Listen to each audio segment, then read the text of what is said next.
Good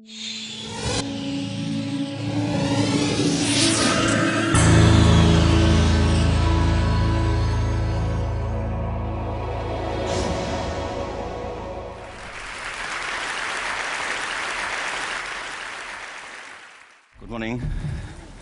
How are you? It's been great, hasn't it?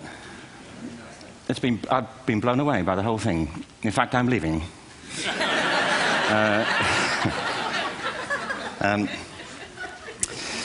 There have been three themes, haven't there, running through the conference, which are relevant to what I want to talk about. One is the extraordinary evidence of human creativity in all of the presentations that we've had and in all the people here. Just the variety of it and the range of it. The second is that it's put us in a place where we have no idea what's going to happen in terms of the future. No idea how this may play out. I have an interest in education. Actually, what I find is everybody has an interest in education. Don't you? I find this very interesting. If you're at a dinner party and you say you work in education, actually, you're not often at dinner parties, frankly, if you work in education. You're not asked, you know, and you're never asked back, curiously. That's I think that strikes me. But if you are, and you say to somebody, they say, what do you do? And you say, you work in education, you can see the blood run from their face. They think, oh my God, you know, why me? It's my one night out all week. But if you ask people about their education, they pin you to the wall. Because it's one of those things that goes deep with people. Am I right? Like religion and money and other things. So I have a big interest in education, and I think we all do. We have a huge vested interest in it, partly because it's education that's meant to take us into this future that we can't grasp. If you think of it, children starting school this year will be retiring in 2065. Nobody has a clue, despite all the expertise that's been on parade for the past 4 days, what the world will look like in 5 years' time. And yet we're meant to be educating them for it. So the unpredictability, I think, is extraordinary. And the third part of this is that we've all agreed, nonetheless, on the really extraordinary capacities that children have, their capacities for innovation. I mean, Serena last night was a marvel, wasn't she? Just seeing what she could do. And she's exceptional, but I think she's not, so to speak, exceptional in the whole of childhood. What you have there is a person of extraordinary dedication who found a talent. And my contention is all kids have tremendous talents, and we squander them pretty ruthlessly. So I want to talk about education, and I want to talk about creativity. My contention is that creativity now is as important in education as literacy, and we should treat it with the same status. Thank you.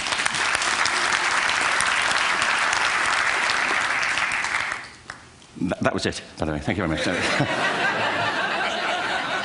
So, 15 minutes left. Well, I was born... No,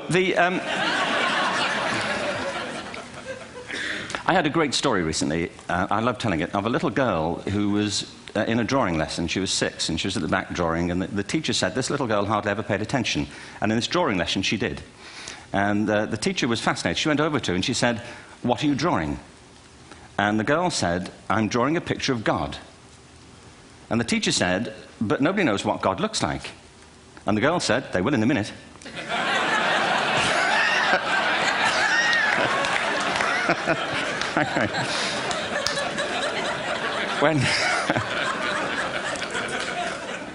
When my son was 4 in England, actually he was 4 everywhere, to be honest. I mean, if we're being strict about it, wherever he went, he was 4 that year. But he was in the Nativity play. Do you remember the story? No, it was big. It was a big story.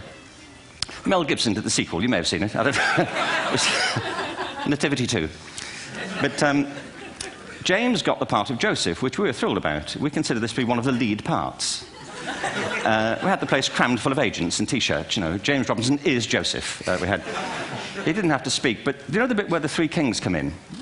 They come in bearing gifts, and they bring gold, frankincense, and myrrh. This really happened. We're sitting there, and they, I think, just went out of sequence. Because we talked to the little boy afterwards and said, you know, are you okay with that? And they said, yeah, why was that wrong?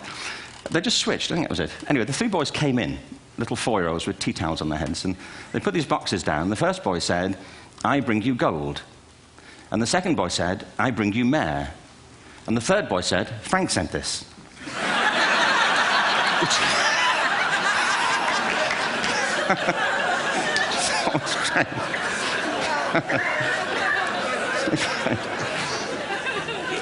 What these things have in common, you see, is that kids will take a chance.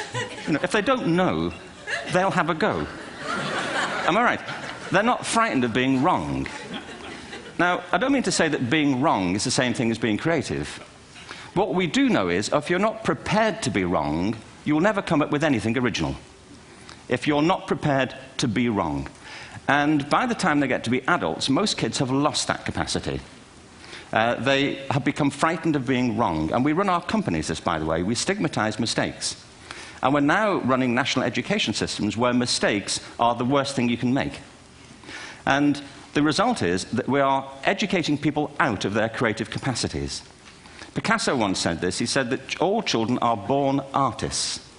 The problem is to remain an artist as we grow up. I believe this passionately, that we don't grow into creativity, we grow out of it. Or rather, we get educated out of it. So why is this? I lived in Stratford-on-Avon until about 5 years ago. In fact, we moved from Stratford to Los Angeles. So you can imagine what a seamless transition, this was from LA. Actually, we lived in a place called Snitterfield, just outside Stratford, which is where Shakespeare's father was born. Are you struck by a new thought? I was. You don't think of Shakespeare having a father, do you? Do you? Because you don't think of Shakespeare being a child, do you? Shakespeare being 7. I never thought of it. I mean, he was 7 at some point. He was in somebody's English class, wasn't he? Do you understand? Really? How annoying would that be?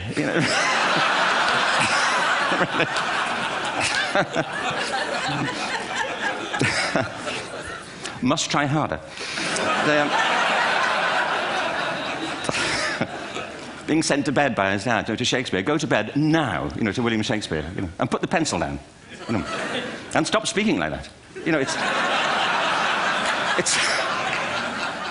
It's confusing everybody.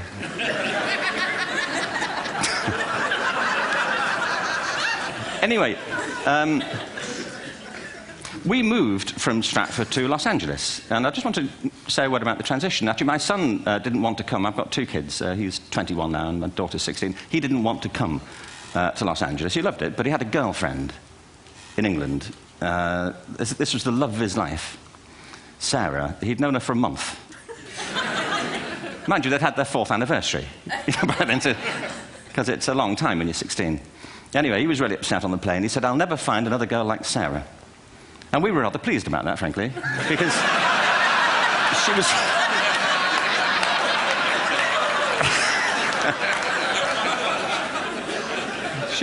she was the main reason we were leaving the country.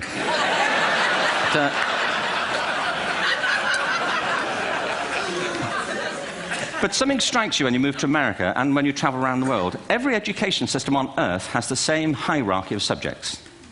Everyone, doesn't matter where you go. You think it would be otherwise, but it isn't. At the top are mathematics and languages, then the humanities, and at the bottom are the arts, everywhere on Earth. And in pretty much every system, too, there's a hierarchy within the arts. Art and music are normally given a higher status in schools than drama and dance. There isn't an education system on the planet that teaches dance every day to children the way we teach them mathematics. Why? Why not? I think this is rather important. I think maths is very important, but so is dance. Children dance all the time if they're allowed to. We all do. We all have bodies, don't we? Did I miss a meeting? I think... Truthfully, what happens is, as children grow up, we start to educate them progressively from the waist up. And then we focus on their heads, and slightly to one side. If you were to visit education as an alien and say, what's it for, public education, I think you'd have to conclude, if you look at the output, who really succeeds by this? Who does everything they should? Who gets all the brownie points? Who are the winners? I think you'd have to conclude the whole purpose of public education throughout the world is to produce university professors. Isn't it? They're the people who come out the top. And now, I used to be one. So there. But And I like university professors, but, you know, we shouldn't hold them up as the high watermark of all human achievement. They're just a form of life. You know, another form of life. But they're rather curious, and I say this out of affection for them. There's something curious about professors. In my experience, not all of them, but typically, they live in their heads. They live up there, and slightly to one side. They're disembodied, you know, in a kind of literal way. You know, they look upon their body as a form of transport for their heads. You know, it's... Don't they? It's a way of getting their head to meetings.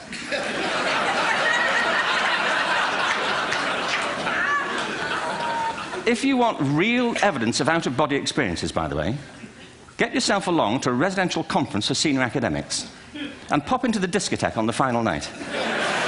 And there you will see it. Grown men and women writhing uncontrollably off the beat. Waiting to end so they can go home and write a paper about it. Now, our education system is predicated on the idea of academic ability. And there's a reason. The whole system was invented around the world. There were no public systems of education really before the 19th century. They all came into being to meet the needs of industrialism.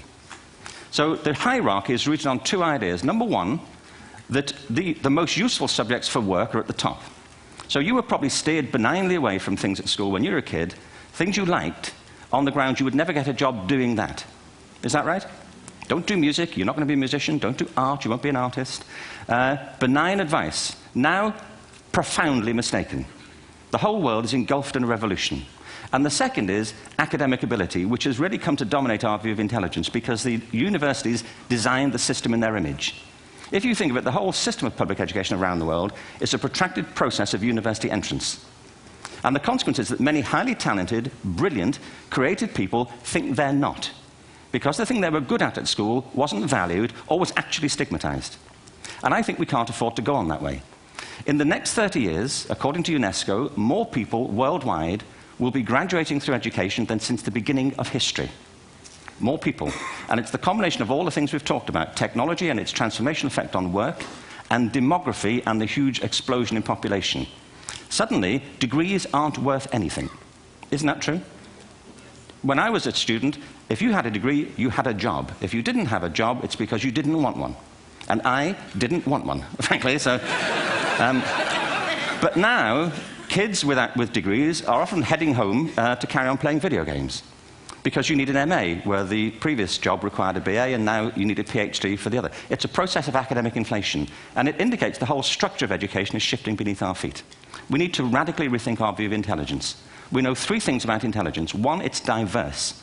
We think about the world in all the ways that we experience it. We think visually, we think in sound, we think kinesthetically, we think in abstract terms, we think in movement. Secondly, intelligence is dynamic. If you look at the interactions of a human brain, as we heard yesterday from a number of presentations, intelligence is wonderfully interactive. The brain isn't divided into compartments. In fact, creativity, which I define as the process of having original ideas that have value, more often than not, comes about through the interaction of different disciplinary ways of seeing things. The brain is intentionally... By the way, there's a shaft of nerves that joins the two halves of the brain called the corpus callosum. It's thicker in women. Following on from Helen yesterday, I think this is probably why women are better at multitasking. Because you are. Aren't you? There's a raft of research, but I know it from my personal life. If my wife is cooking a meal at home, which is not often, thankfully, but, you know, if she's doing... No, she's good at some things. But if she's cooking, you know, she's dealing with people on the phone, she's talking to the kids, she's painting the ceiling, you know, she's doing open heart surgery over here. If I'm cooking, the door is shut, the kids are out, the phone's on the hook. If she comes in, I get annoyed. I say, Terry, please, I'm trying to fry an egg in here. You know, really.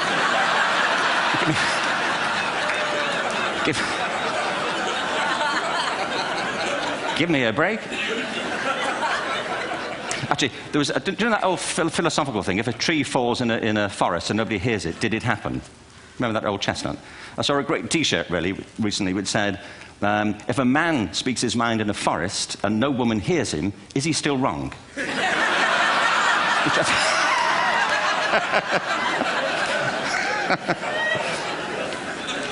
And the third thing about intelligence is it's distinct. I'm doing a new book at the moment called Epiphany, which is based on a series of interviews with people about how they discovered their talent. I'm fascinated by how people got to be there. It's really prompted by a conversation I had with a wonderful woman who most people have never heard of. She's called Gillian Lynne. Have you heard of her? Some have. She's a choreographer, and everybody knows her work. She did Cats and Phantom of the Opera. She's wonderful. I used to be on the board of the Royal Ballet in England, as you can see. And anyway, Gillian and I had lunch one day. I said, how'd you get to be a dancer? And she said it was interesting. When she was at school, she was really hopeless. And the school in the 30s wrote to her parents and said, we think Gillian has a learning disorder. She couldn't concentrate. She was fidgeting. I think now they'd say she had ADHD. Wouldn't you? But this was the 1930s, and ADHD hadn't been invented, at this point. So it wasn't an available condition. People weren't aware they could have that. Anyway, she went to see this specialist. So this oak-panelled room, and she was there with her mother, and she was led and sat on this chair at the end, and she sat on her hands for 20 minutes while this man talked to her mother about all the problems Gillian was having at school. And at the end of it, because she was disturbing people, her homework was always late and so on, little kid of 8, in the end, the doctor went and sat next to Gillian and said, Gillian, I've listened to all these things that your mother's told me. I need to speak to her privately. So he said, wait here, we'll be back. We won't be very long. And they went and left her. But as they went out the room, he turned on the radio that was sitting on his desk. And when they got out the room, he said to her mother, just stand and watch her. And the minute they left the room, she said she was on her feet, moving to the music. And they watched for a few minutes, and he turned to her mother, and he said, Mrs. Lynne, Gillian isn't sick. She's a dancer. Take her to a dance school. I said, what happened? He said, she did. I can't tell you how wonderful it was. We walked in this room, and it was full of people like me. People who couldn't sit still. People who had to move to think. Who had to move to think. They did ballet, they did tap, they did jazz, they did modern, they did contemporary. She was eventually auditioned for the Royal Ballet School. She became a soloist. She had a wonderful career at the Royal Ballet. She eventually graduated from the Royal Ballet School, found her own company, the Gillian Dance Company, met Andrew Lloyd Webber. She's been responsible for some of the most successful musical theatre productions in history. She's given pleasure to millions, and she's a multi-millionaire. Somebody else might have put her on medication and told her to calm down. Now, I think...